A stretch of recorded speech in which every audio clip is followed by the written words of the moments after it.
Hello, I'm Greg Pillar, and I'm proud to be here today to tell my survivor story from an aortic dissection. A little bit of background about myself. I'm 47 years old. I was 46 when I had my aortic dissection. I live in Charlotte, North Carolina. Um, I am a university administrator, a former professor in environmental science and chemistry at Queen's University of Charlotte. Have lived in the Charlotte area for since 2006, so going on 18 plus years. Originally from Wisconsin, but have also lived in Minnesota, Kansas, and Georgia before being in North Carolina. Before my dissection, my life was pretty typical. I actually, and this is relevant to my story, had been over my life fairly active, played some sports through college, but as you get older, less active at times, more active at others. But the last few years, I had definitely been more active, lost quite a bit of weight, working out, exercising a lot, eating right. One of the things that I've always been a challenge is since I was 15 years old, I've had high blood pressure. It's hereditary, runs in the family. And over the years, I've had some other challenges with my heart health, atrial fibrillation, and a few other minor issues. But to have an aortic dissection caught me completely by surprise. It happened this last January 3rd, 2024. What happened was started off as a normal morning. I got up early. I tend to work out at a local exercise and athletic gym at 5 a.m. So I had gotten there and was on the treadmill for the first part of it. I'd only been on there for about 10 minutes. And about 10 minutes in, while I was jogging on the treadmill, all of a sudden felt a shooting pain up my back, and my right leg felt a little bit numb. And about 15, 16 years ago, I had something similar happen on the left side of my body, pain in my back, and I felt tingling in my left leg. And at that point, I had ruptured a disc in my back. And so at first, when this happened, that's what I thought it was. But the pain in the back was just piercing. It felt like I had just either gotten hit really hard or a knife. It was piercing. And after realizing that laying down or sitting down didn't make it feel any better, I did in my mind what was the most logical thing, which was I got in my car and I drove to the hospital. And on the way to the hospital, calling my family to say, something's up, I'm going to the hospital. And so I drove to the nearest ER, which was a local hospital nearby. And when I got there, I was able to walk in, but as I was checking in the ER, the pain started radiating from my back to my chest. And then that was the first moments that I thought, okay, maybe this is not a ruptured disc, because one, I hadn't experienced that pain before, and why would it radiate to my chest? And then shortly thereafter that, my entire right side went completely numb. And I couldn't move my right leg at all. So by this point, I had been triaged, and the doctors must have immediately known it was something related to my heart. They put me in for a CT scan, and the CT scan was a challenge just because of what was going on. But afterwards, after the CT scan, the doctors confirmed that I had a dissection and that I would need surgery. And at the moment, although I was faintly aware of what a dissection was, it still didn't click in my head what that really meant. And actually, at first, the doctor explained it would, probably be a stent or something where they would go in through my leg. to take care of the dissection. And they also told me, though, that they weren't going to be able to do it at that hospital, that they were going to take me to the main hospital in Charlotte through Atrium Health and do the surgery there. And so I'd be taken there by ambulance. So again, in my mind, and maybe by this point too, I was medication. I still wasn't in a state of any kind of panic. I mean, to me, it seemed a bit routine, but moments later, the doctor came back in and said that change of plans, we're going to airlift you to the hospital instead of taking me by an ambulance. And so that was the first time I realized, okay, no, this is something more serious. I was airlifted to the main hospital in Charlotte. And one funny little note I will say is during this time I was in touch with my family, and I had inadvertently, with I guess trying to use my phone, triggered a couple of bursts of pictures. And so actually, which I found out, much later after this ordeal, that I had pictures of myself on the way up into the helicopter and once in the helicopter. So it is a souvenir that I wasn't trying to have, but actually it's interesting memory and moment to have captured. The other thing I'll say is my sense of humor did not leave, because I also found out later on that as we got into the helicopter and they asked if I was okay, if I needed anything, I apparently asked if I could fly the helicopter, which is something I would love to do someday, but clearly not in that state. It's not the time to do that. But I was airlifted to the main hospital in Charlotte, where shortly after arriving, I was pretty much immediately put into surgery. It was a lengthy surgery, about 8.5 hours. And during that time, I would find out later on from the surgeon that I had both a type A and type B dissection. And the type A dissection required the complete replacement, rebuilding of my aortic arch. And that even after the main surgery, I still wasn't out of the woods yet, because I still had some internal bleeding and still had some things that they were trying to resolve. And so for the next couple of days, I was in a chemical-induced coma.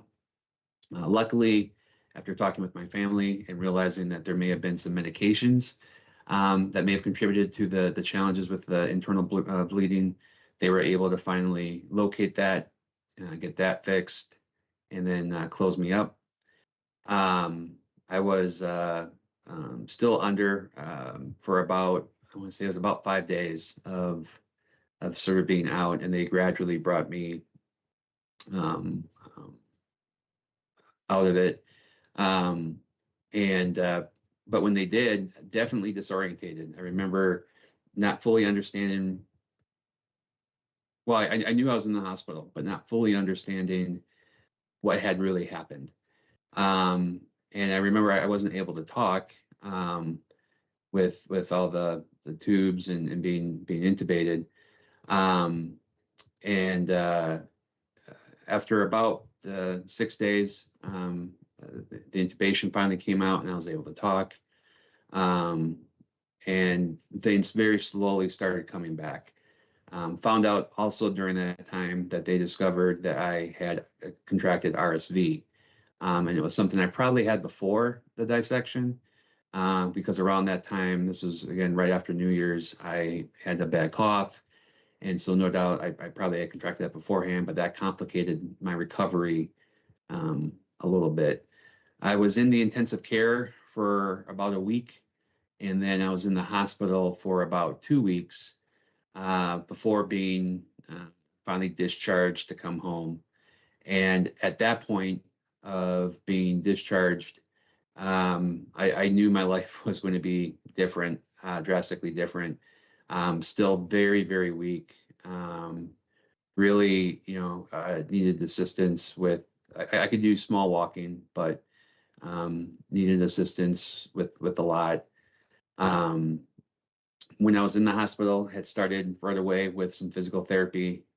As soon as I came home, had some in-house care, both with nursing as well as with physical therapy. And during that time, I went from being able to walk, a small amount within my house to being able to go, outside and walk the cul-de-sac.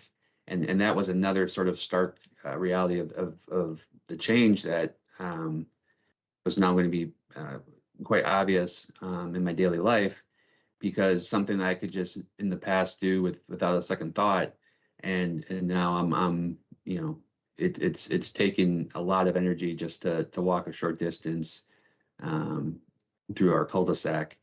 But I kept at it with in-house care, physical therapy.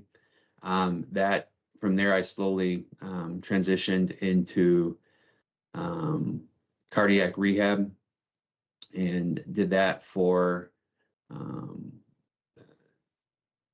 about 12 weeks, about 3 months of that, 3 times a week, on being on a treadmill, but being monitored, doing exercises.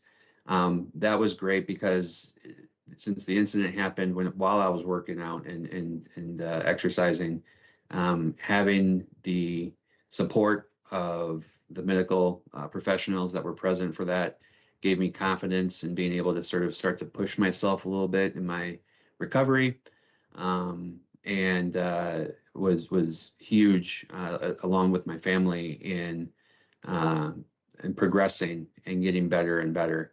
I will say during this time, I mean, there was some ups and downs, and perhaps although the physical recovery went on a pretty consistent linear trajectory, the emotional, the mental recovery was not all what I expected. And going through something like that, both in terms of just what I do remember from the hospital, from the incident, and then just realizing that, how much of myself am I going to be back to what I was before the incident?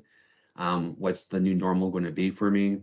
There were some sleepless nights. There were some times where I'd wake up, sort of in a cold sweat, bad dream, nightmare. There are days where I feel great. There are days where I do feel just emotionally and physically drained. And so even though the physical recovery, as I mentioned, had been mostly linear, there's still times where I'll have a day where I don't have the energy, and I just can't seem to be able to exert myself.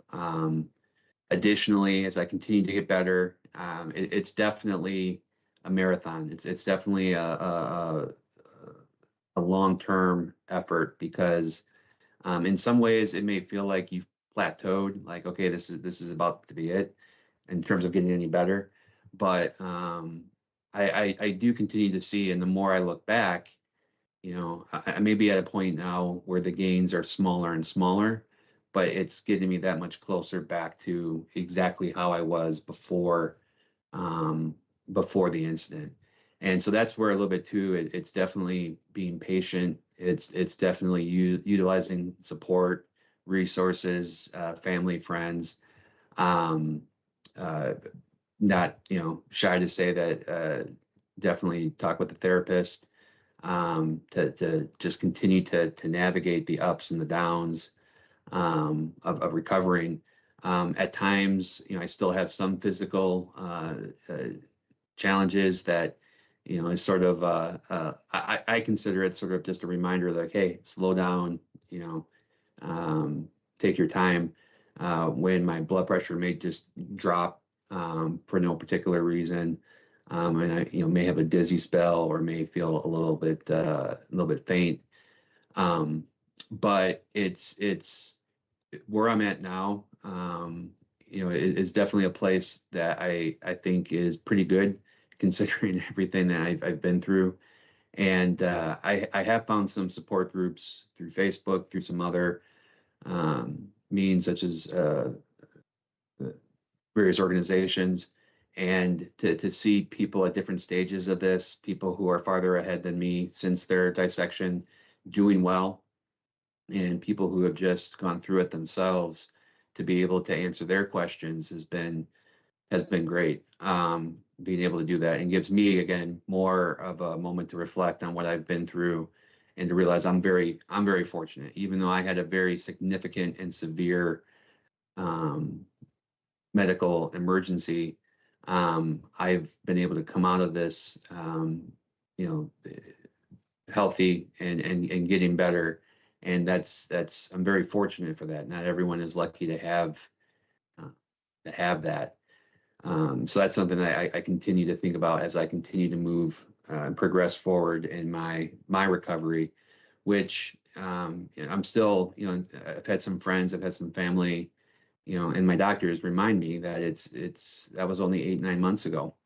To me, it still seems like a long time, but in some ways that it hasn't been that long.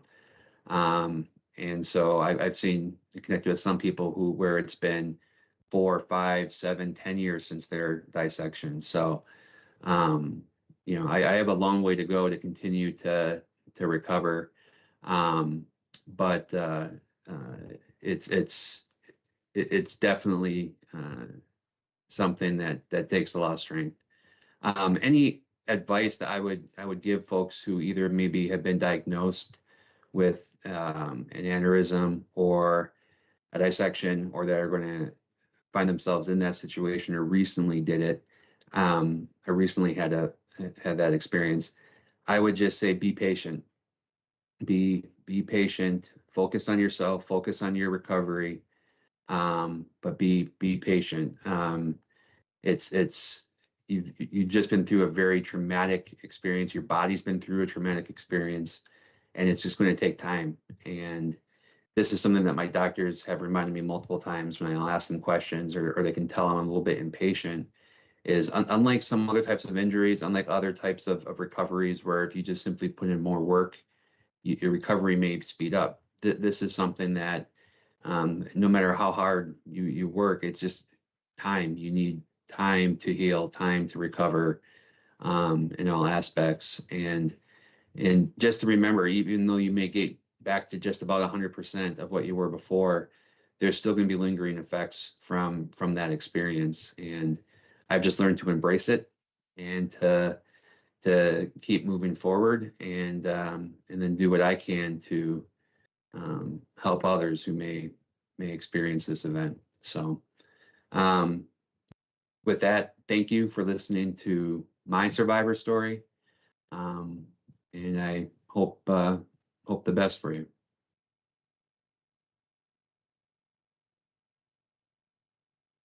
That was excellently told. And so, like I Thank you. said before we got started, hi Molly, hi Velda, hi Tom. Tom says, Greg, you're a very strong person. It's a great beginning. Thank you. So let's. One thing I always ask people in the support group, or at least we talk about, is about the medications that you're on. Right? Yeah, so I'm on a number of medications. Some of them I was on, actually most of them I was on before, because of, again, I had high blood pressure um, since I was 15. But most of the medications I'm on are to control the blood pressure. I still have the type B dissection, and it's something that's being controlled by medication. So I have to need to keep my heart rate and my blood pressure down. So I'm on medications to control my blood pressure. I'm on medications because I still have AFib to help with that. And then I have medications to control the heart rate. But yeah, those are some of the main ones. Did you have any? Well, I guess that makes you in a special case of special cases. Many people don't have any of those medications before this happens. So I feel like you have a kind of a veteran's view on messing with all of the blood pressure medications. For some patients, they have to go through a slew of them. And when it comes to self advocacy, we're always telling our patients, you have side effects. right? But they're not something you're supposed to endure. So please take the information of your side effects back to your physicians, let them know, and see if they can prescribe you something to get you, again, as comfortable as possible, right? Yeah. When did you go back to work, Greg? Mm. So I was out of work for about 2.5 months. So from when it happened, which was January 3rd, until about the middle of March, I was out. And then when I came back, it was sort of a transition. First couple of weeks, I was sort of part-time, um, working a couple of days, off a couple of days, and then pretty much through the summer, I still was navigating with being, as I was getting more and more towards full-time. I still though would work remote, portion of it. That was huge because just jumping right back into 5 days a week in the office, the physical strain and stress that would cause and did cause a couple times when I did try to push it a little bit, um, uh, was a bit of an issue. So I through the summer I was still sort of uh, part in remote, part in person. And my doctor was great, but at the same time, due to the severe nature of what I went through with both dissections and the surgery, he was originally, willing to say you need to be out, well into the summer. But he, again, I was doing well in recovering, and so we worked it out that I could sort of gradually come back. No, and you do look like you're trucking along. When I collect stories of the survivors in the 10-month mark, that's a lot of people they're well enough that they can talk about it. They're a little bit removed enough that they're comfortable in the acceptance of it. But like you were saying, not everybody recovers the same, and so that's super wonderful. You look you look great, but also one thing I should say is in the support groups, one of the biggest things that people will reflect on is I went back to work too soon. Yeah. So Yeah. keep that in mind. No, and yeah, and I would say I probably did that as well. I probably went back a little bit too soon. And I'm sure other folks can relate to this, but it gets a little tough. I was definitely hitting a point of being a bit stir crazy, but at the same time, uh, again, that is where it may get frustrating when you hear the voices. And when I say the voices, I mean like from doctors, friends, family, saying to no, take it easy, slow down, take your time, take your time. But yeah, absolutely. It's easy to be a Monday morning quarterback, but definitely that's important. Right on. Dean says, "Thank you so much, Greg." Hi, Dean. Velda says, "Great job, Greg. I wonder if you have any balance issues." Ah, um, I did have uh, in the 2.5 months after I had the surgery, I did have some balance issues. Um, Even though I had gotten to a point where I was cleared, to lift something above my head and things like that, I had a couple times where I sort of lost my balance. Luckily, I did not completely fall, but was able to catch myself, or someone was able to help me. But I have not really had any balance issues since then. That was definitely more so within the first 2 months of after surgery. Um, but that is something from time to time that had flared up. Yeah, that's another thing that we hear about. Sometimes there's just lingering things that keep coming. On that note, what about have you heard of the term pump head? No. So I'm going to butcher this explanation. Please bear with me. But when you're put on the heart and lung machine, every now and then there are some tiny little bubbles that get in, and that may or may not affect short term memory. Oh, yeah. Well, I Oh, Hold on, Greg. Hold on, Greg. You're a little, Greg. some balance. Yep, can you hear me? Okay, you're almost back. Yeah, yeah, we're catching you back up. Okay. All right. Sorry about that. Can you start that over, please? Oh, no, sorry. Yeah, no, sorry. Yeah, it's probably doing with my internet here at times it's not the best. But you can hear me okay? Yeah, yep. Pump head. Yep. Yeah. Yeah, no. So I definitely had some memory challenges um coming out of the surgery, waking up out of the coma I was in, which obviously would be, I guess, normal just from, being under. It had to be explained to me again, that I I thought I had just like passed out and someone found me and took me to the hospital. And they explained to me, no, you drove to the hospital. So the week or so right afterwards, I definitely had some memory issues. And then in the couple months afterwards as well, I would just sort of randomly forget things, nothing like long-term memory, but I would just forget some stuff. And I had heard that sort of like a fogginess, residual fogginess was not unheard of or uncommon. And so that's sort of what I chalked it up to. I'd like to think I haven't had any issues recently, but, who knows? Maybe some of my friends or family would say otherwise. But no, again, definitely that was something I experienced a little bit right after surgery. Okay. Yeah, we get some interesting stories in there for sure. Velda, our Canadian support group hostess, has recommended that you download the patient guide. Have you been made aware of our patient guide? That's I've downloaded it, and that's just one of the many resources that have been very helpful in my recovery, and been helpful for those who have also been supporting me as well. that's great. Now, when it comes to this disease, the aortic disease specifically, there's a 50% chance that you might share this with a first degree relative. Do you have brothers and sisters or children that have to be monitored or taken a look at?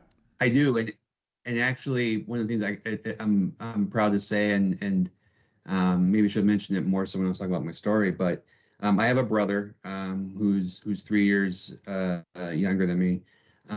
Um, and so definitely, when this happened, well, he was aware of it, but he did go and get checked out, and through, I believe, an echocardiogram, they found that his aorta was enlarged. So now he's being monitored for that as well. And then I also have a son who this was put on his medical record as well, so that as he gets older, he's in high school, but as he's get older, he'll definitely be monitored a little bit more carefully for this, and screened for it to help, hopefully, for both my brother and for him, they won't, they'll be able to prevent anything from happening, rather than having to deal with a dissection occurring. Or, even, to that extreme, at least it'll be something that they know of and they can prepare for and plan for, which is always miles better than an emergency surgery. Yep, And we have absolutely. the Think Aorta campaign that was birthed out of the UK that we adopted here, and we were partner with Aortic Hope. And so we talk about that Think Aorta, Think Family, and it's so important to make sure that they get screened. The screening is important because this is, more of a get that measurement, get that look, make sure it's imaging, which is to say there's the follow-up question of genetics, and will you be pursuing genetic testing? Yeah, um, have had some conversations with my doctor about that. My brother actually has as well, in part just for, I'm now familiar with the fact that Marfan syndrome is something that there's that in aortic dissections. And so there's some other aspects of both the background of my brother and I that point to that there could be something there, but then also too just contribute to the growing body of research on aortic dissections and to help with being able to identify it in folks as well, or at least identify, help people have a mechanism by which they can identify if they're more likely or prone to it. That's definitely something that I'm working with my doctor on to see, again, how can I be helpful, or what can be done to get more information. Right on. And we tell people, you're going to get this done. Remember, there's always the security of sharing your name and your medical history with people. And the John Ritter Foundation is pretty good at making sure that these results are kept between you and them. They're not really interested in anything more than the genetic study of it. So we tell everybody to submit to them. They're going to test it. They'll reach out to you. I think it's a cheek swab, and super easy. Awesome. Inside of the chat here, LM Sanchez says, Greg, what mental health challenges have you faced and how have you managed through it all? Your physical journey is incredible. Thank you. Some of the mental health challenges, I would say, is just a little bit of a struggle of realizing that I'm not the same person that I was before. And, certain types of activities, certain types of exercise that I was able to do with ease. I would frequently, before this happened, try to make sure I had 10,000 steps a day. So if it was a day where I wasn't exercising, I would go for a 4-mile walk, no problem. But now that my walks now are closer to 1.5 miles, 2 miles, because 4 miles is just, there's a little bit of a hesitation of not wanting to push myself too hard and then cause some other kind of injury, when even though that's likely not going to happen. So it's trying to just rebuild that confidence and rebuild the just the mental assurance that I'm not fixed, but the doctors did their work. They did their job, and I'm in a position now where I can sort of get back to some of those activities. That's part of the mental challenge, a big part of it. Another part of it too is just, I would say, doesn't happen often, but the worrying at times. I recognize I'm a little bit on the younger-ish side of someone who's had a dissection, even though I've seen lots and lots of people who are in their 40s or even younger than that, but still just a little bit of a concern of, okay, what does this mean for my long-term health, and things like that. And so those are parts of it, just to sort of, for me, it's getting your head wrapped around that and getting sort of just comfortable, back to a place of feeling comfortable with that. Those have been some of the more significant mental aspects of the recovery. That's an excellent answer. Hi, Donna. Donna jumped in to say hello to everybody. She won a bracelet and she's excited to have received it. LM Sanchez says, stay strong, Greg, and keep that humor going. Yeah. Thank you. Oh, Greg, it was wonderful to talk to you today. No, thank you. I'm thrilled I had the opportunity to tell my story. Hopefully, if it helps just one person, then that's big. So, no, thank you again, and thanks to everyone who has watched it or will watch this. Right on. Don't forget, everyone. I'm always getting on Karen about saying these things. So like and subscribe. Click the subscribe button. Click the little bell. She loves it when you click the bell. Thank you, everyone. Have a wonderful weekend and look forward to what we have coming for you for the rest of Aortic Dissection Awareness Month. Say good night, Greg. Good night. Good night, everyone. And we're out.